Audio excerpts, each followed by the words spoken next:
औरत ने तलवार खींची और बिना एक पल गंवाए छोटी हुओ का बायां हाथ काट दिया। दर्द से कराहती छोटी हुओ की चीख हवा में गूंज उठी। झख्म से गाढ़ा काला धुआं निकल रहा था, लेकिन औरत का दिल जरा भी नहीं पसीजा। उसने फिर से तलवार घुमाई और उसका दूसरा हाथ भी काट दिया। यह बेरहमी यूं ही नहीं थी, बल्कि इसलिए थी क्योंकि लीन परिवार के बेटे को छोटी हुओ से चिढ़ थी। उसने झूठा आरोप लगाया कि वह तीनों बहनों की साधना झांक कर देख रही थी। इसी बहाने उस पर कठोर सजा दी गई। सबको लगा कि दोनों हाथ कट जाने के बाद शायद उसकी जान बख्श दी जाएगी, मगर लाल कपड़ों वाली बहन ने उससे भी निर्दयी प्रहार किया और दुआन हुंजुई नामक वार से उसका दंतियन तोड़ डाला। अब उसके पास न साधना बची न जीने की उम्मीद, पर भाग्य ने करवट ली। जब उसे सड़क किनारे घास में फेंका गया, तभी उसके भीतर की आत्मगौरव हड्डी ने धरती और आकाश की ऊर्जा सोख ली। धीरे धीरे उसके कटे हाथ वापस उगाए। होश आने पर उसने एक मच्छर को थपथपाकर मार डाला और चौंक गई। उसकी शक्ति लौटनी शुरू हो गई थी। उसे समझ आया कि अगर जल्दी से ताकत वापस पाकर लिन परिवार से बदला लेना है तो उसे और मच्छर ढूंढने होंगे। इसलिए वह गंदे नाले में मच्छर तलाशने लगी। लेकिन तभी एक महिला ड्राइवर ने गाड़ी से टक्कर मार दी। छोटी हुओ को लगा उसकी बदकिस्मती खत्म ही नहीं होती। सौभाग्य से ड्राइवर में थोड़ी इंसानियत थी। उसने उसे घर ले जाकर इलाज कराया। होश आने पर छोटी हुओ ने ड्राइवर से कहा, क्या तुम मेरे लिए 100 मच्छर ला सकती हो? ड्राइवर हैरान हुई।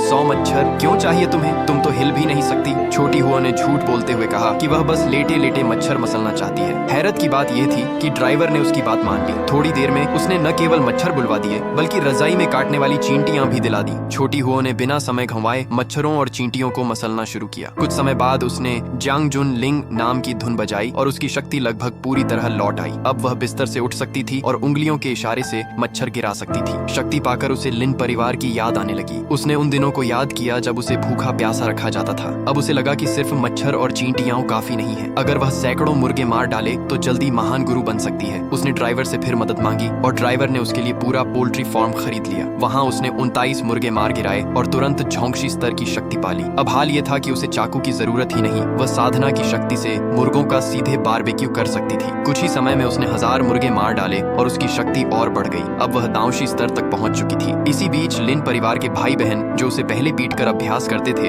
यह सुनकर कि उसके हाथ कट गए थे लेकिन वह अब भी जिंदा है, उसे फिर ढूंढने आए। वे उसे वापस ले जाकर अपना पंचिंग बैग बनाना चाहते थे, पर जब वे चौक पहुंचे तो उन्होंने एक इंसान की पीठ देखी जो लगातार प्रहार करके अपनी शक्ति बढ़ा रहा था। उन्हें यकीन नहीं हुआ कि वही छोटी हुओ है, लेकिन जैसे ही उन्होंने देखा कि वह इंसान 1000 मुर्गों को काट कर गिरा रहा है और उसकी शक्ति दांशी स्तर तक पहुंच चुकी है, तो उन्हें यकीन हो गया यह वही छोटी हुओ है जिसे वे मिटा देना चाहते थे। अब उनका सामना पहले से कहीं अधिक शक्तिशाली दुश्मन से था।